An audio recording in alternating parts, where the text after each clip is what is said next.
गेली काही दिवसापासून जे प्रश्न संपूर्ण तपासाच्या संदर्भात होते त्याच्याकडे माननीय मुख्यमंत्र्यांचं मी लक्ष वेधलं.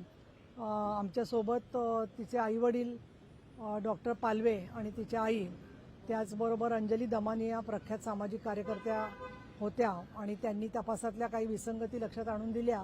एक लेखी निवेदन सुद्धा आम्ही त्यांना सादर केलं, ज्याची प्रत आम्ही तुमच्याकडे देतोय. त्याच्यामध्ये 498 सुद्धा गुन्हा दाखल झालेला आहे.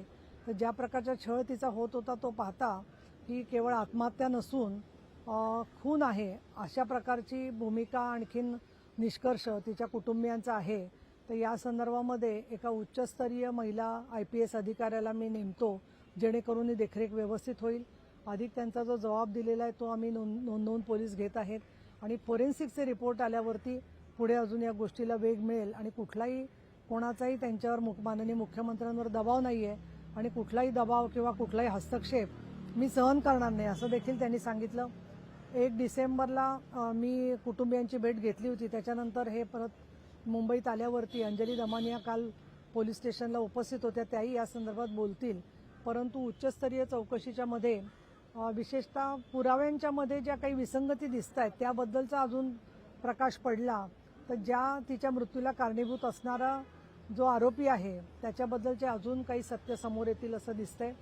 अधिवेशनही समोर आलेलं आहे, त्याच्यामध्ये आमचं या प्रकरणावरती लक्ष राहणार आहे.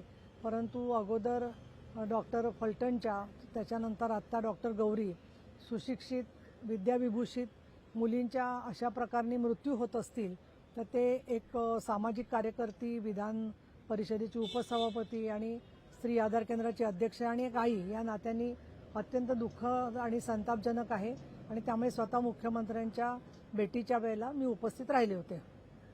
ठीक आहे, बोला. काही अंगावर काही जखमा होत्या, मुलाच्याही अंगावर काही जखमा होत्या. याबाबत पोलिसांनी कोर्टात सुस्पष्टता माहिती दिली नाहीये. तर या संदर्भात देखील काही माहिती आपण मुख्यमंत्र्यांकडे काही मांडली आहे का? कारण तपासात रिमांडमध्ये या गोष्टी आलेल्या आहेत. काय आहे याला जोडून असाही प्रश्न आहे की काही कॉल रेकॉर्डिंग जे होते फोन केलेले तेही कोर्टात पोलिसांनी सादर केले, त्याचंही इन्व्हेस्टिगेशन होत आहे. तर त्या अनुषंगाने काही मागणी केली. तुमच्या मार्फत सगळ्या जनतेपर्यंत अनेक प्रश्न पोचावेत असं आम्हाला वाटतं. पण गेल्या 40 वर्षाचा माझा अनुभव पाहिला तर आरोपीशी संबंधित असणारे अनेक दलाल हे आम्ही काय माहिती घेतली याच्याच मागे टेहाळणी करत असतात आणि त्यामुळे आम्ही काय बोललो हे तपशीलवार सांगणं मला योग्य वाटत नाहीये.